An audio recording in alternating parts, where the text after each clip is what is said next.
తెలంగాణ ఆవిర్భావ దినోత్సవం సందర్భంగా ట్యాంక్ బండ్ పై ఉన్న తెలంగాణ తల్లి కొండా లక్ష్మణ్ బాపూజీ విగ్రహాలకు సర్పంచుల సంఘం జేఏసీ ప్రతినిధులు వినతి పత్రాలను సమర్పించారు.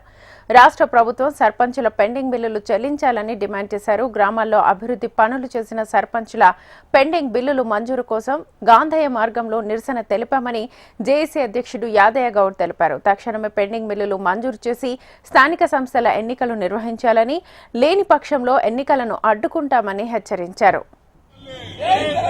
చేసినట్టయితే ఏంటంటే వాళ్ళు వచ్చినప్పుడు వాళ్ళని వెయిట్ చేయించకుండా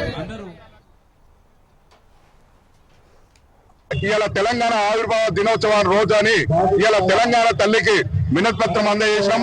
అదే విధంగా కొండ లక్ష్మణ్ బాపూజీకి కూడా వినతి పత్రం ఇచ్చి ఈ తెలంగాణ రాష్ట్ర ప్రభుత్వం సర్పంచుల పెండింగ్ బిల్లులు చెల్లించమంటే అనేక రకాలుగా కక్షగట్టి మాకు బిల్లులు ఇవ్వకుండా ఇబ్బంది పెడుతున్నది. మేము ఈ రాష్ట్రంలో సమ్మెలు చేసినాం, అదే విధంగా నిరసనలు తెలిపాం, ధర్నాలు చేసినాం, అదే విధంగా మేము సత్యాగ్రహం లెక్క నిరసనలు కూడా తెలిపినాం. కానీ అనేక సార్లు ఈ ప్రభుత్వానికి వినతి పత్రాలు ఇచ్చినాం.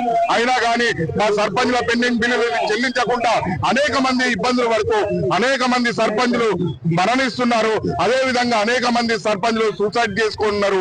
కాబట్టి ఈ ప్రభుత్వం సర్పంచుల పెండింగ్ బిల్లులు చెల్లించమని మొరపెట్టుకున్నా వినిపించుకోవట్లేదు. కాబట్టి ఇవాళ తెలంగాణ తల్లి విగ్రహానికి తెలంగాణ సర్పంచుల సంఘం జాయింట్ యాక్షన్ కమిటీ పక్షాన అంతా మండల వేదిగా వినతి పత్రాలు అందజేసి ఇవాళ హైదరాబాద్ నగరంలో మేము ఉన్న తెలుగు తల్లి విగ్రహానికి కానీ అదే విధంగా కొండ లక్ష్మణ్ బాపూజీకి కానీ వినతి పత్రాలు ఇచ్చి మా సర్పంచ్ పెండింగ్ బిల్లులు ప్రభుత్వం చెల్లించే విధంగా తల్లిని వేడుకుంటూ మోహన్ బాబుని కూడా వేడుకుంటూ వాళ్లకు నివాళులు అర్పించి మా పెండింగ్ బిల్లులు ప్రభుత్వం చెల్లించాలని డిమాండ్ చేయడం జరిగింది.